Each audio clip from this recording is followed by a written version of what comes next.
Kita lihat sekarang sistem penanggulangan bencana. Tadi sudah sampaikan oleh Pak Adi juga, kita review sejenak ya. Kalau dibuat sistem siklus ada 9 tahapan ini. Dari pencegahan, mitigasi, kesiapsiagaan, peringatan dini, tanggap darurat, bantuan darurat, pemulihan, rehabilitasi, dan rekonstruksi. Kemudian di tahap pra bencana, dari pencegahan sampai peringatan dini 1-4, berdasarkan dari KRB, kemudian dibikin RPB, RPKB, ya. RPB itu rencana penanggulangan bencana, RPKB rencana penanggulangan kedaruratan bencana, baru diturunkan ke dalam rencana kontingensi atau rencon per jenis bencana. Nah, jadi kalau untuk provinsi tadi ada 14 jenis bencana, berarti minimal harus ada 14 rencon jenis bencana. Nanti saya sampaikan apa saja yang sudah ada dan yang sedang proses. Rencon itu ibaratnya skenario ya, skenario kerja. Kalau terjadi bencana, siapa, berbuat apa, potensinya apa, bagaimana koordinasinya, bagaimana tata kerjanya. Kurang lebih seperti itu.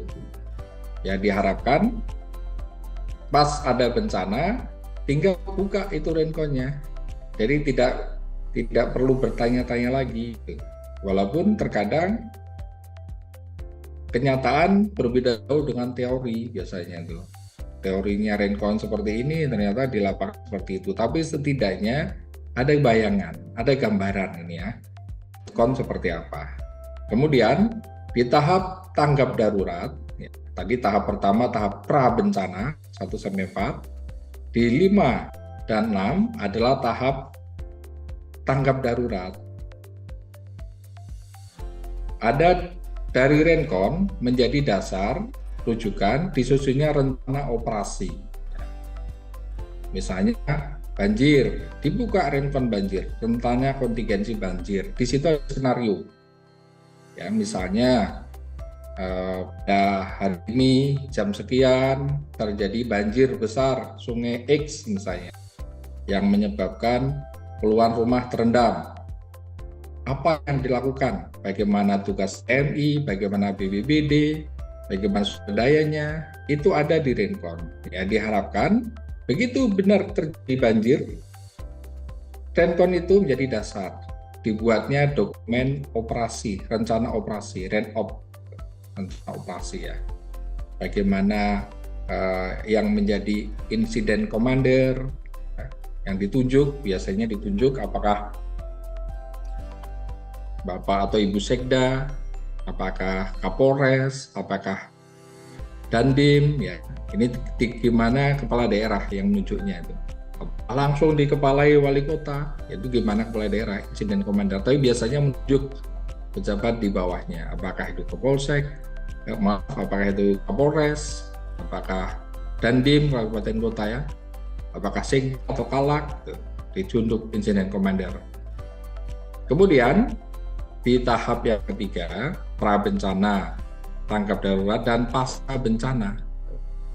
Itu ada 3 hal, pemulihan, rehabilitasi, dan rekonstruksi. Ya.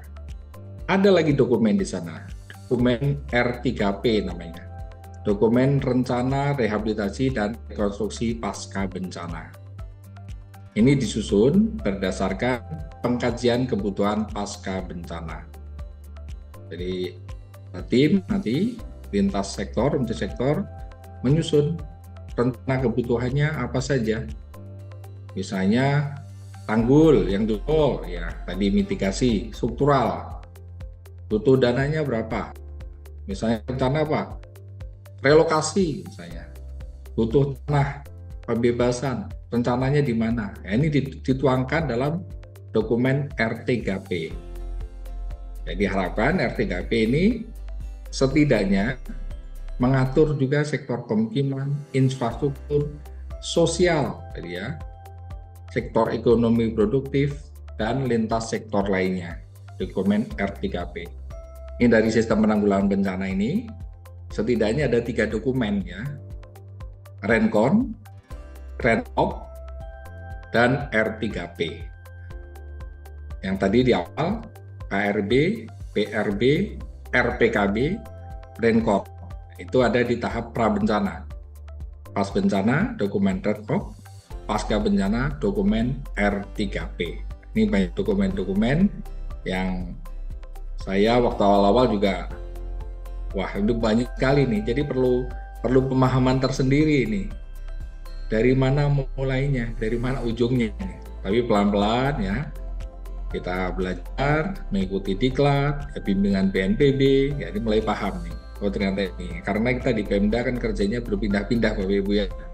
Dibutuhkan lari cepat ini. Apa namanya? Dalam tempo yang sesingkat-singkatnya, dengan cara yang sama dan dalam tempo yang sesingkat-singkatnya ini. Learning by doing ya, harus memahami. Kemudian ini lebih detail ya. Yang sebelah kiri ini tahapan fase bencana, pra bencana, tanggap darurat dan pasca bencana. Ya. Kemudian di pra bencana ada 2 situasi, tidak ada bencana, terdapat potensi bencana. Hal-hal yang dilakukan, ya, tidak ada bencana. Saya pertama di BPBD sering dengar omongan meeting, ya termasuk saya juga. Jadi BPBD itu kerjanya kalau ada bencana, gitu.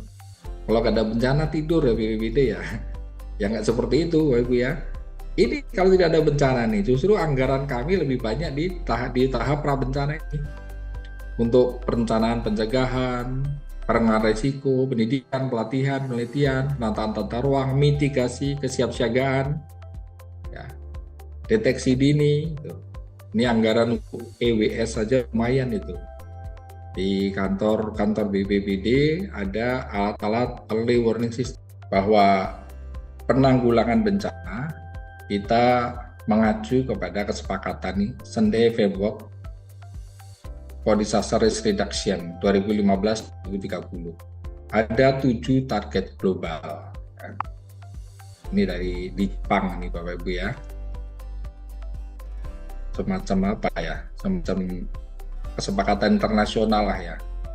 Apa kesepakatan itu? Mengurangi kerusakan infrastruktur, ini mitigasi, mengurangi jumlah kerugian, mengurangi penduduk terdampak, dan mengurangi kematian akibat bencana. Ini kerangka kerja SEMDAI. Kemudian peningkatannya, ketersediaan informasi dan EWS, kerjasama internasional, strategi PBB, PRB nasional dan lokal, strategi pengurangan risiko bencana nasional dan lokal. Inilah yang menjiwai Undang-Undang 24/2007. Kita sudah diadop ya, 24/2007 ya.